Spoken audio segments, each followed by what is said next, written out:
रामगढ़ चुनाव की चर्चा करेंगे हम।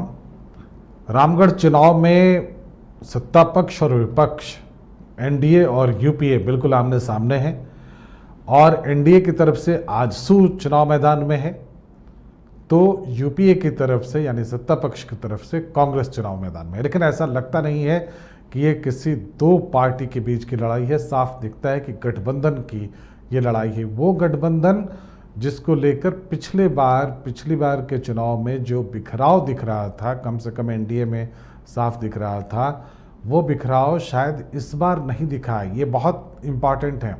लेकिन इससे पहले कि हम यूपीए और एनडीए के बारे में चर्चा करें, हमारे साथ इस पर चर्चा करने के लिए शाहनवाज मौजूद हैं। शाहनवाज, यूपीए और एनडीए की चर्चा तो हम करेंगे, लेकिन सबसे अहम सवाल ये है कि इस चुनाव में कई अन्य पक्ष भी चुनाव मैदान में थे, लेकिन दोनों ही गठबंधन की तरफ से जिस तरह से ताकत झोंकी गई, उससे ऐसा लगता है कि अन्य दल, जैसे झापा की बात है या कोई दूसरे अन्य दल भी या अन्य व्यक्ति भी चुनाव मैदान में थे, उसकी चर्चा तक नहीं हुई।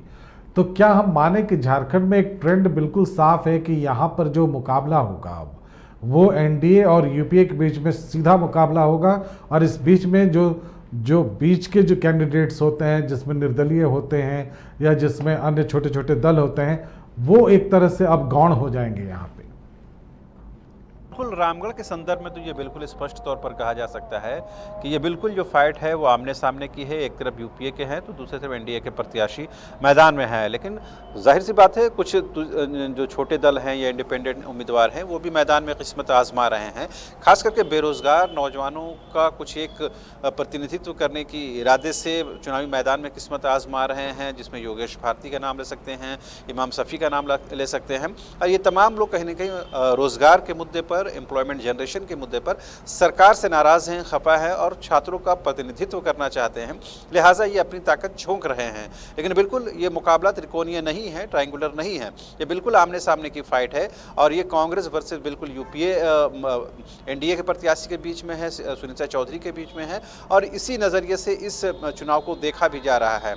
यहाँ तक ताकत झोंकने की बात है तो बिल्कुल सही बात है। मुख्यमंत्री हेमंत सोरेन की 3 सभाएं हुई हैं, रोड शो हुआ है, लगातार यूपीए खेमे के जो लोग हैं वो कायम करते रहे हैं, चाहे जेएमएम के लोग हों या फिर कांग्रेस के लोग हों या इवन के आरजेडी के जो लोग हों, वो तमाम अपने प्रभाव के क्षेत्रों में काम करते रहे हैं।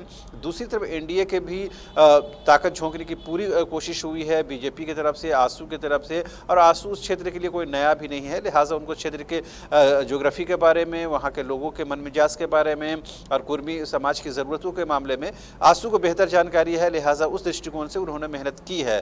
लेकिन अब देखने वाली बात होती है कि कल जब चुनाव वोट डाले जाएंगे तो आम तौर पर जो वहाँ पर वोटिंग परसेंटेज रहा है करीबन 70% के आसपास रहा है पिछले 3 अगर इलेक्शन का टर्नआउट देख लिया जाए तो लमसम में, तो ये माना जा रहा है कि उसी तरह का वोटिंग परसेंटेज रहेगा। लेकिन ये किसके पक्ष में जाएगा, किसके विपक्ष में जाएगा, ये तो चुनाव रिजल्ट के आने के बाद यानी 2 तारीख को पता चलेंगे। लेकिन जिस तरह से इस चुनाव को सिर्फ एक बाई इलेक्शन के तौर पर नहीं लिया गया है, चाहे यूपीए की तरफ से हो या एनडीए की तरफ से हो, उन्होंने ये साबित करने की कोशिश की है। इस बाई इलेक्शन को उन्होंने कहीं ना कहीं अपने प्रेस्टीज का विषय बनाया है। और जैसे ही मुख्यमंत्री हेमंत सोरेन ने यूपीए की तरफ से कमान संभाली है, उसके बाद से जो चुनावी मैदान है वो और गर्म हो गया है।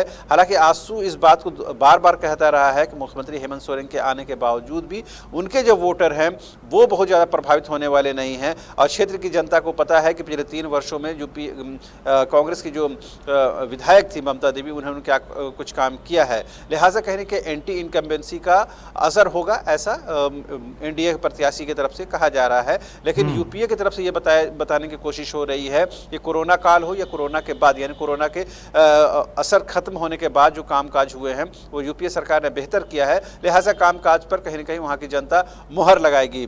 लेकिन मुख्यमंत्री हेमंत सोरेन की सभाओं का अगर आप आकलन करेंगे तो मुख्यमंत्री हेमंत सोरेन ने कहीं न कहीं भावनात्मक तौर पर जो झारखंड की समस्या हैं उनको कनेक्ट करने की कोशिश की है, चाहे 1932 का खतियान का विषय हो, नियोजन नीति का विषय हो, और आदिवासियों का मामला हो, मूलवासियों का मामला हो।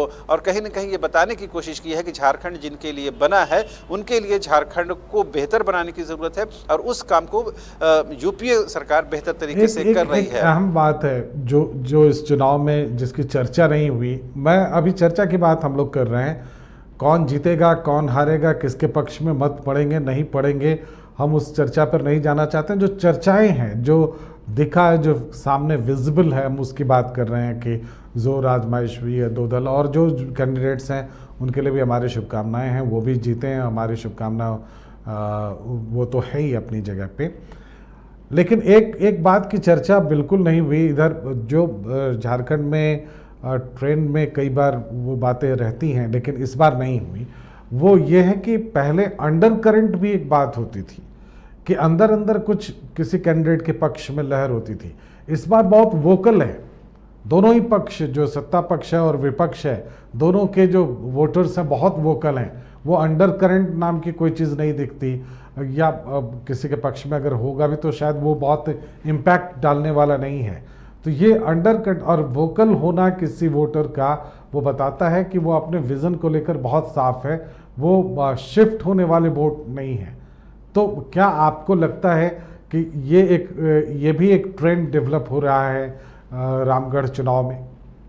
बिल्कुल, जहाँ तक अंडर करेंट की बात है और एक पर्टिकुलर जो एक ऐसा वोटर कम्युनिटी है जो कहीं ना कहीं चीज़ों को लेकर बेहद स्पष्ट है।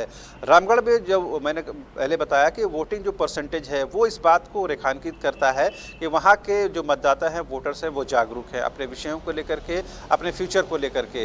यही वजह है कि कहीं ना कहीं वहाँ पर जो विकास के काम हुए हैं, अगर बगल के विधानसभा क्षेत्र आप बड़का गाँव का जिक्र कर लें तो वहाँ से बेहतर आपको देखने को ज़रूर मिलेगा। हालाँकि कुछ चीज़ें ऐसी है जहां पर काम बिल्कुल नहीं हुआ है, वो होने की ज़रूरत है। यही वजह है कि आजसू की जो प्रत्याशी हैं रहे हैं, वर्तमान में जो सांसद भी हैं सीपी चौधरी साहब, वो ये कहते हैं कि उन्होंने लंबे समय से जिस तरह से प्रतिनिधित्व किया, उसके बाद रामगढ़ की जो दशा है और दिशा उन्होंने बदलने की कोशिश की है। लेकिन 2019 में ऐसा क्या हो गया कि झारखंड की जनता ने आजसू को ही बदल दिया, एनडीए को ही बदल दिया। अब उस जवाब को कहीं ना कहीं तलाशने की कोशिश हो रही है एनडीए की तरफ से। लेकिन यूपीए इस बात को लेकर बेहद उत्साहित है कि कहीं ना कहीं उनके 3 साल के कामकाज को कहीं ना कहीं जनता हाथों हाथ में लेने की कोशिश कर रही है।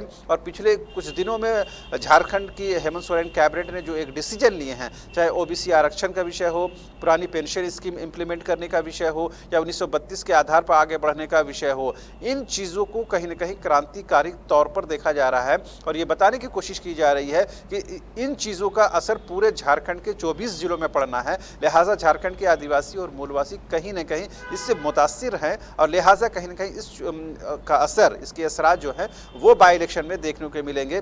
यही वजह है कि मुख्यमंत्री हेमंत सोरेन सीधे सीधे नाम लेकर के बीजेपी के जो सांसद हैं, सीपी चौधरी हों या सुदेश महतो हों या आजसू हो, बिल्कुल नाम लेकर के वो कहीं न कहीं आरोप लगाते हैं कि उन लोगों ने किस तरह से ठेका पट्टा का सिर्फ काम किया, जो रामगढ़ की जनता के विश्वास के साथ धोखा किया है। और इस बार लगता है चुनाव में भ्रष्टाचार का भी मुद्दा बनाया गया, और विकास तो मुद्दा था ही। विकास, एक अच्छी बात ये थी कि विकास आम जनता के लिए भी मुद्दा था। वो कैलकुलेट कर बता रहे थे कि कहाँ कब काम हुआ और काम कब नहीं हुआ।